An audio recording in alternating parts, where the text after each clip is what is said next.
Bismillahirrahmanirrahim. Assalamu alaikum students. How are you all? I hope all will be good. I am your physics instructor Afaq Ashraf. बच्चों last time हम लोगों ने देख लिया था कि कंजर्वेटिव और नॉन कंजर्वेटिव फोर्सेस और फील्ड्स क्या होते हैं, उनकी एग्जांपल्स को भी हम लोगों ने बाकायदा तौर पर स्टडी कर लिया था।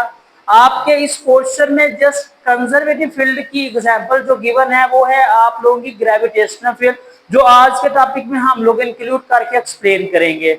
अभी तक आप लोगों ने हमारे चैनल को सब्सक्राइब नहीं किया तो इसको लाजमी सब्सक्राइब करें, लाइक कमेंट और शेयर करना मत भूलिएगा ताकि इस चैनल की जितनी भी एजुकेशनल वीडियोस हैं वो आप तक पहले पहुंची जा सके। बच्चों मैंने आप लोगों के लिए प्लेलिस्ट का इंतजार किया गया हुआ है। आप लोग प्लेलिस्ट से आसानी तरीके के साथ मुख्तलिफ किस्म के टॉपिक्स और लेक्चर्स को आसानी से ढूंढ सकते हैं और उनके मुतालिक इंफॉर्मेशन गेट कर सकते हैं। आप लोग बने हुए नोट्स इस पर ही दोबारा से देखकर अपनी कॉपी पर भी लिख सकते हैं, अपने रजिस्टर्स पर उनको कॉपी कर सकते हैं और अपने अंदाजे के मुताबिक वहां पर चीजों को डिस्ट्रीब्यूट कर सकते हैं। ठीक है, इसके अलावा आप लोगों को कोई भी चीज अगर समझ में ना आए तो आपने कमेंट सेक्शन में लाजमी पूछना है, इंशाल्लाह आपके क्वेश्चंस के आंसर दिए जाएंगे। तो आए आज के टॉपिक को हम लोग स्टार्ट करते हैं। बच्चे कल वाले टॉपिक को थोड़ा सा गो थ्रू करते हैं कि उसमें हम लोगों ने कंजर्वेटिव और नॉन कंजर्वेटिव में क्या फर्क देखा था। कंजर्वेटिव में हम लोगों ने ये चीज देखी थी, अगर किसी पाथ के ऊपर या किसी चीज के ऊपर वर्क डन किया जाए तो वो उसके ऊपर डिपेंड ना करे, मतलब इंडिपेंडेंट ऑफ द पाथ हो या इंडिपेंडेंट ऑफ वर्क, मतलब उसके ऊपर जो वर्क किया वो जीरो के इक्वल हो, उसको हम लोगों ने कंजर्वेटिव वर्क कहा था। क्या कहा था हमने? Conservative work. कंजर्वेटिव फोर्स का नाम दिया था और जिस फील्ड में ये काम होगा वो हमारा कंजर्वेटिव फील्ड कहलाएगा। क्या ठीक? नॉन कंजर्वेटिव के हवाले से हम लोगों ने चीज देखी थी, तो उसका मतलब था कि अगर जब किसी पाथ के ऊपर वर्क डन किया जाए और वो वर्क अपनी वैल्यू को वहां से डिस्टर्ब कर दे, मतलब तो वहां पर वर्क डन जीरो ना हो या इंडिपेंडेंट ना हो, डिपेंड करे उस पाथ के ऊपर, वो है नॉन कंजर्वेटिव, जिसमें हमारा फ्रिक्शनल फोर्स आ गया था, मैग्नेटिक फोर्स आ गया था। ठीक है, इस तरह की जितनी भी रेजिस्टिव फोर्सेस थी वो हमारी क्या थी? वो हमारी नॉन कंजर्वेटिव फोर्स थी। आज का जो हमारा टॉपिक है वो है कंजर्वेटिव फोर्स और फील्ड, और उसमें जो इंपॉर्टेंट लॉन्ग क्वेश्चन के तौर पर चीज पूछी जाती है, ये बच्चे आपका लॉन्ग क्वेश्चन है। लॉन्ग क्वेश्चन की स्टेटमेंट इस तरह से भी आ सकती है कि define the gravitational field, prove that work done in the earth's gravitational field is independent of the path followed. जो आपकी ग्रेविटेशनल फील्ड मतलब जमीनी फील्ड के अंदर किया जाने वाला वर्क है वो पाथ के ऊपर डिपेंड नहीं करता, इंडिपेंडेंट ऑफ पाथ फॉलोड है। That's our question and I have to explain this. ठीक है बच्चे, सबसे पहले ग्रेविटेशन फील्ड का थोड़ा सा ड्रॉबैक देखते हैं। प्रीवियस लेक्चर में मैंने आपको इनके मतलब बता दिया हुआ है। मजीद आपको यहाँ पर लॉन्ग क्वेश्चन को सपोर्ट करने के लिए जो चीजें चाहिए वो ये है, the space around the earth in which within it exerts the force of attraction on the other body। एक ऐसी जगह जहां पर उसके इर्द गिर्द के इलाके में, फॉर एग्जाम्पल ये आपके पास जमीन है और ये उसका सेंटर, इसके ऊपर पड़ी हुई ये चीज और ये इसको अपनी तरफ क्या कर रही है? अट्रैक्ट कर रही है। क्या कर रही है? उसको अट्रैक्ट कर रही है। वो जो अट्रैक्शन है वो आपके पास ग्रेविटेशनल फील्ड है, कि जिस फील्ड पे मतलब हम लोग जमीन पर चल रहे हैं, बैठ रहे हैं, उठ रहे हैं, ठीक है, ये सारा का सारा हम लोग ग्रेविटेशनल फील्ड में रह कर रहे हैं, जहां पर मुख्तलिफ जावियों से, मुख्तलिफ चीजों से, मुख्तलिफ हसासियत से अट्रैक्शन की फोर्स हमें अट्रैक्ट कर रही है। Get it? एक्सप्लेनेशन में क्या आएगा बच्चे? हम लोगों ने ये चीज प्रूव करनी है कि जो ग्रेविटेशनल फील्ड के अंडर डन करने वाला वर्क है वो इंडिपेंडेंट ऑफ पाथ फॉलोड होता है। वो किस तरह से? वो हम लोग देखेंगे। Consider an object of the mass m। फर्ज करें आपके पास एक ऑब्जेक्ट है जिसका मास m कंसीडर कर दिया गया है, उसने जो डिस्टेंस कवर करना है वो a से लेकर b तक है। क्या है? a से लेकर b तक। मैं आपको ग्राफिकली भी इसकी थोड़ी सी एक्सप्लेनेशन करवाऊंगा।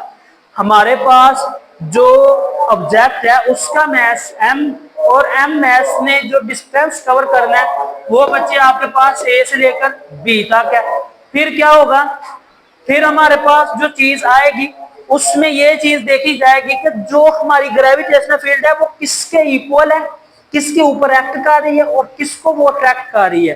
देखिएगा यहाँ पर जो आपके पास ऑब्जेक्ट था, ये देखिए मैं दोबारा से बना देता हूँ, यहाँ पर जो ऑब्जेक्ट बना हुआ है जमीन की सतह के ऊपर, इसको ग्रेविटेशन का फील्ड अपनी तरफ अट्रैक्ट कर रहा है, और वो जो अट्रैक्ट करेगा उसकी वजह से उसका जो मैस यानी उसका जो वेट बनेगा वो mg के इक्वल आ जाएगा। किसके इक्वल? यानी उसके वेट के इक्वल आ जाएगा। किसके इक्वल आ जाएगा? उसके वेट के इक्वल आ जाएगा।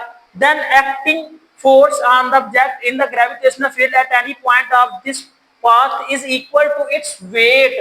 वो इसके वेट के इक्वल होगी, क्योंकि मैस तो वो पहले से ही अट्रैक्ट कर रहा है, जो ग्रेविटी की फोर्स उसको अट्रैक्ट कर रही है अपनी तरफ, वो उसके साथ कंबाइन होकर क्या बन जाएगी? mg। ठीक है, ये आपका वजन कहलाएगा।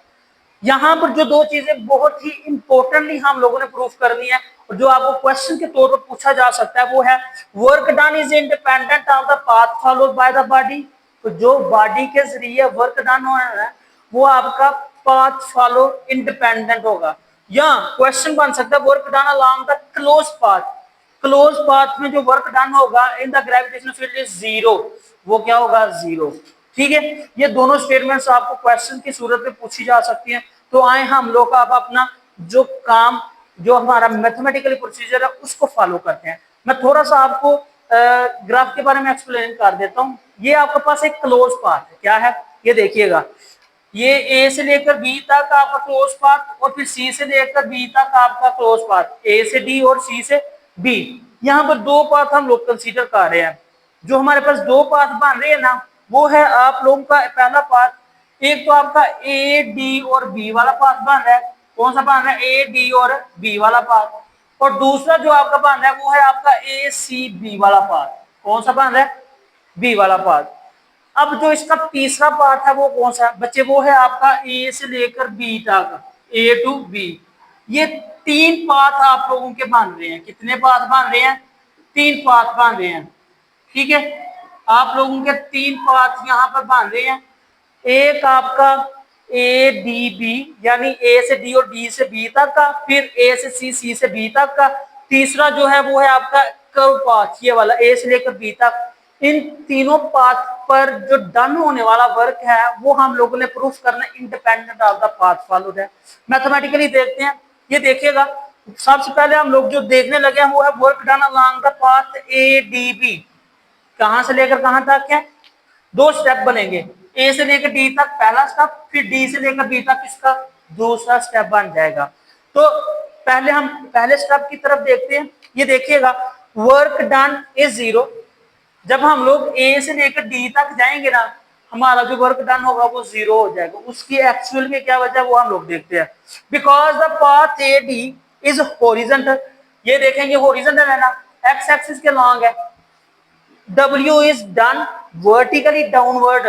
जो आपका W है ना, W यहाँ तो वो इस तरह से कह लें कि वो डाउनवर्ड है। ठीक है, इस तरह से डाउनवर्ड डन हो रहा है। जब आपने वर्क डन करना है ए से लेकर डी तक, तो इसका जो रास्ता चूज यानी डायरेक्शन होगी वो ए से लेकर डी तक होगी, लेकिन जो इसका वर्क डन होगा वो डाउनवर्ड होगा। तो यहाँ पर देखें बच्चा, आपका जो एंगल बनेगा वो कितना बन जाएगा? 90 का। कितना बन गया? 90 का। अब यहाँ पर वर्क डन का फार्मूला लगाएंगे, वो क्या था? वो था हमारा according to this equation weight. बच्चे ये वेट है, ठीक है, वर्क नहीं, ये वेट आपका आ जाएगा। आप इसको आप वर्क कह सकते हैं, ठीक है, लेकिन यहाँ पर वर्क असल में हमारा वेट की वजह से है। ठीक है, तो ये कहने ये समझ लें कि आपका वर्क ही है या वेट है। इसको वेट कहेंगे तो आपको आसानी रहेगी समझने में। तो ये किसके इक्वल होता है? mg के इक्वल होता है। Let's suppose that w mg के इक्वल है, और d वो डिस्टेंस है जो इस दौरान वो कवर कर रहा है। अब यहाँ पर जो बनने वाला एंगल था वो कितना था? 90 का। cos 90 0 के इक्वल होता है। हेंस प्रूव दैट हॉरिजॉन्टल में कोई भी वर्क नहीं डन होगा। और यहाँ पर मैंने एक नोट लिख दिया हुआ है, work done along horizontal path is zero. आपके एमडी कैड के क्वेश्चन के लिए बहुत मुफीद है। आप एमसीक्यूज के तौर पर इसको याद रख सकते हैं कि जो हॉरिजॉन्टल पाथ पर आप लोगों का वर्क डन होगा वो क्या हो जाएगा? वो जीरो रहेगा ऑल ओवर द पाथ। सारे पाथ पर जो आपका वर्क डन रहेगा अलोंग द ए डी यानी हॉरिजॉन्टल, वो बच्चे आपका जीरो रहेगा। दूसरी तरफ देखें, जो चीज पूछी जा रही है उसमें ये कहा जा रहा है कि किस तरह से आपका डीबी का जो पाथ है उसको कैलकुलेट करेंगे। अब इसके दूसरे पार्ट का वर्क हम लोग चेक करते हैं कि इसके दूसरे पार्ट का वर्क क्या है। इसके दूसरे पार्ट का जो वर्क है वो है आपका डीबी, यानी कि जो उसका दूसरा पार्ट बना था हमारा डी से लेकर बी तक। यहां पर हमारे पास वर्क डन होगा। एक्चुअली में जो इसका ओवरऑल खुलासा है ना वो ये है कि हॉरिजॉन्टल में कोई वर्क डन नहीं होगा, वर्टिकल में इसका वर्क डन हो जाएगा। वो कैसे होगा वो हम लोग देखते हैं। जब हम लोग इसका वर्टिकल में वर्क डन करवाएंगे, यानी डी से लेकर बी तक का फासला लेके जाएंगे, तो बच्चे जो डी से लेकर बी तक होगा वर्क वो अपवर्ड होगा। क्या होगा? अपवर्ड। तो जब अपवर्ड ही इसका वर्क है और अपवर्ड ही इसकी डायरेक्शन है, यानी इसका ये देखें आपका ये इस तरह से आ जाएगा ना, अपवर्ड और ये डाउनवर्ड। वर्क डन होगा वो बच्चे आपका डाउनवर्ड चला जाएगा, जो वर्क डन था वो आपका कहां पर आकर डाउनवर्ड, और जो इसका पाथ था वो कहां पर हो गया? अपवर्ड। तो इन दोनों में जो एंगल बनेगा वो बच्चे 180 का एंगल बनेगा। तो जब 180 के एंगल को हम लोग वर्क डन में प्रोवाइड करेंगे, वर्क डन को या उस फार्मूले में पुट करेंगे, तो वो आ जाएगा -1। दैट्स वाई हमारा जो बच्चे आंसर आएगा वो क्या आ जाएगा? -mgh, क्योंकि जो W की वैल्यू है वो बच्चे आपके पास mg के इक्वल होती है। ठीक है। और जो हम लोगों ने D है उसको H भी कह सकते हैं, according to the height. Height के कंपोनेंट के तौर पर यहाँ पर हमारा H आ जाएगा। ये बच्चे आपके पास जो इसका दूसरा पार्ट है D भी, वो कैलकुलेट करेगा इसके वर्क को। अंडरस्टूड है। फिर हम इसका टोटल वर्क जानेंगे।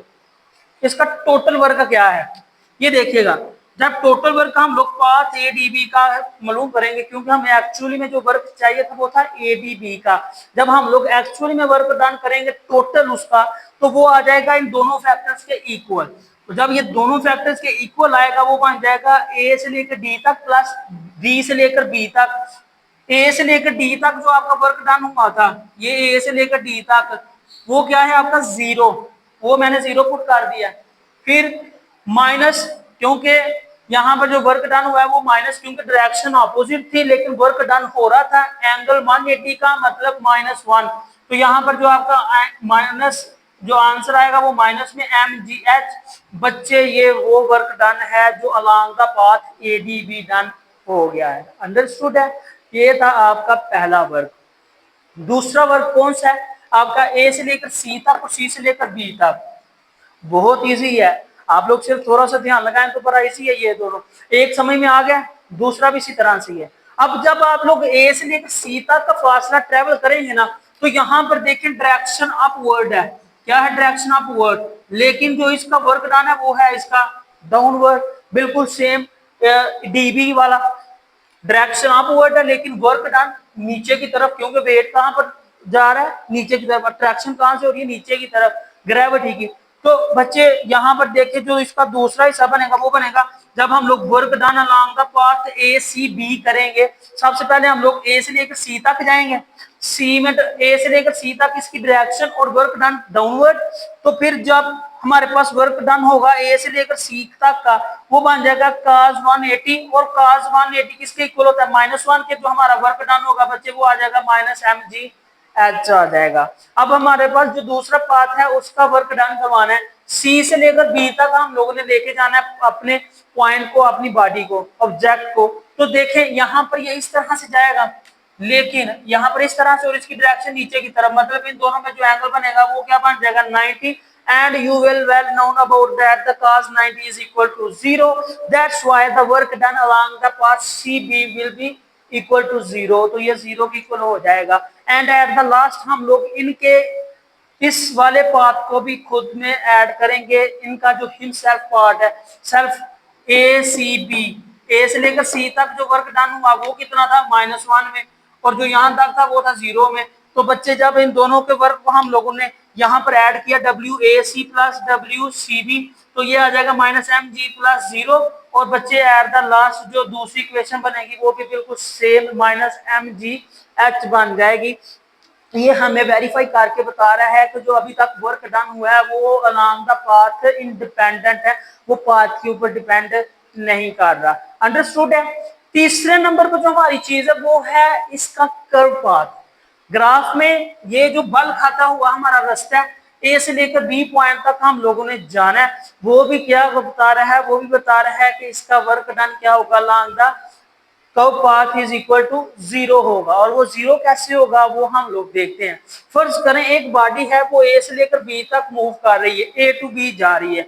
यहाँ पर जो आप लोग पाथ कर्व करेंगे उसकी भी दो सीरीज बनाएंगे। क्या बनाएंगे? दो सीरीज। यहाँ तो आपका जो वर्क डन होगा वो अलोंग द वर्टिकल पाथ में होगा, मतलब वाई एक्सिस के अलोंग होगा। इस तरह से ये देखिएगा, मैंने यहाँ पर बना दिया है, अलोंग द वाई एक्सिस होगा, यहाँ पर अलोंग द एक्स एक्सिस होगा। हम लोग इसके along as we know that we have already discussed about that mean जो हॉरिजॉन्टल पाथ ट्रेवल होगा या हॉरिजॉन्टल में इसका वर्क डन होगा वो 0 है। तो फिर जो इसका टोटल हॉरिजॉन्टल वर्क पाथ होगा वो x के इक्वल, मतलब हॉरिजॉन्टल जो इसका स्टॉप होगा, वर्क होगा, स्टेप होगा, वो क्या हो जाएगा? 0 के इक्वल हो जाएगा। और जो इसका वर्क डन या कैलकुलेट किया जाएगा वो जस्ट और just along the Y axis curve किया जाएगा। तो लिहाजा जो टोटल वर्टिकल पाथ होगा वो del y1 plus del y2 plus del, ये हमारे पास चलता जा रहा है, h के इक्वल आ जाएगा, डेल y h तक जाएगा। दूसरे नंबर पर जो इसका टोटल हॉरिजॉन्टल पाथ है वो क्या है? x1 x2 xn किसके इक्वल? x के। As we have suppose already that, तो जो हॉरिजॉन्टल आपका वर्क है वो 0 के इक्वल है। तो यहाँ पर जस्ट कौन सा वर्क डन होगा और कैलकुलेट होगा? वर्टिकल वर्क डन और कैलकुलेट होगा। तो वर्टिकल इसके पॉइंट कौन से हम लोग लिखते हैं। हमारे पास जो वर्क 1 आएगा वो आ जाएगा माइनस एम जी डेल y1। दूसरा क्या आ जाएगा फिर? माइनस एम जी, मतलब ये देखें ये उसके पॉइंट है ना, ये आपके पास इसका फासला डिस्कस कर रहे हैं और एंड पॉइंट तक जा रहे हैं। ठीक है, इन दोनों की जो लंबाई है वो h की इक्वल है। ठीक है, और ये पॉइंट ए से और फिर बी, मतलब ये है असल में ये चीज इस तरह से जा रही है, कर्व पाथ ऊपर की तरफ। अंडरस्टूड है। फिर क्या आ जाएगा? वर्क डन जो होगा आपका पार्ट्स की शक्ल में वो आ जाएगा Wn is equal to minus M G delta Y N के इक्वल। अब किसकी बारी है? We have to consider and calculate the total work done on the curve path. हम कर्व पाथ बल खाते हुए रास्ते के ऊपर इसका टोटल वर्क कैलकुलेट करेंगे, वो किसके इक्वल आ जाएगा?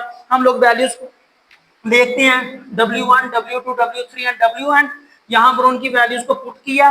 एज वी नो दैट यहाँ पर सारी चीजें सेम है, माइनस एम जी सब में कॉमन है वो कॉमन लिया, del y1 del y2 del yn तक। और ये जो चीज थी बच्चे वो फ्रॉम इक्वेशन ए हम लोगों ने देखी वो h की इक्वल थी, यहाँ पर हम लोग h, तो माइनस एम जी एच। क्यों बोला? क्योंकि ये अपोजिट डायरेक्शन में है। ठीक है, तो आपके पास एक तो इनमें एंगल और दूसरा इनका अपोजिट डायरेक्शन हमें इनमें माइनस लगाने पर मजबूर करता है, जो बताता है कि यहाँ पर जो वर्क डन हो रहा है वो अपोजिट है। तो इस वजह से इसका आंसर भी क्या आ गया? Minus M G H. Now आप लोगों ने देखना वो तीनों इक्वेशन जो पहले दो पार्ट से आपने कैलकुलेट की और अब आपने लास्ट पार्ट से कैलकुलेट की है। पहले पार्ट से जब आप लोगों ने कैलकुलेट किया था वो क्या आया था? Minus M G H. दूसरे पार्ट से आप लोगों ने जो कैलकुलेट किया वो क्या है? Minus M G H. तीसरे पार्ट से जो आप लोगों ने कैलकुलेट किया वो भी क्या है? Minus M G H. Hence that's prove that all the bodies that will work done along the closed path or Earth's gravitational field will be independent of the path followed। तो उनका जो work done होगा वो path को follow नहीं करेगा, वो path followed नहीं करेगा, वो इंडिपेंडेंट होगा। या जो इसकी दूसरी स्टेटमेंट थी कि क्लोज पाथ के ऊपर डन किया जाने वाला वर्क किसके इक्वल है? वो है 0 के इक्वल। तो ये था बच्चे आज का आप लोगों का बहुत ही इंटरेस्टिंग टॉपिक, जिसमें आप लोगों ने कंजर्वेटिव फोर्स के साथ साथ कंजर्वेटिव फील्ड को भी देखा, उसमें किस तरह से बॉडी या ऑब्जेक्ट आपस आपका वर्क डन करेगी, अपना वर्क डन करेगी और उसको एक मखसूस इक्वेशन के इक्वल लेकर आएगी। आई होप बच्चे आप लोगों को समझ आ गई होगी। अगर किसी भी चीज की समझ ना आई हो तो बच्चे आप लोगों ने कमेंट सेक्शन में लाजमी बताना है। अभी तक आप लोगों ने हमारे चैनल को सब्सक्राइब नहीं किया तो इसको लाजमी सब्सक्राइब करें, लाइक कमेंट और शेयर करना मत भूलिएगा, ताकि हमारे चैनल की जितनी भी एजुकेशनल वीडियोस हैं वो आप तक पहले पहुंची जा सके। इंशाल्लाह नेक्स्ट टॉपिक में हम लोग मजीद क्वेश्चन और इसके टॉपिक्स को डिस्कस करेंगे। तब तक के लिए मुझे इजाजत, अल्लाह हाफिज।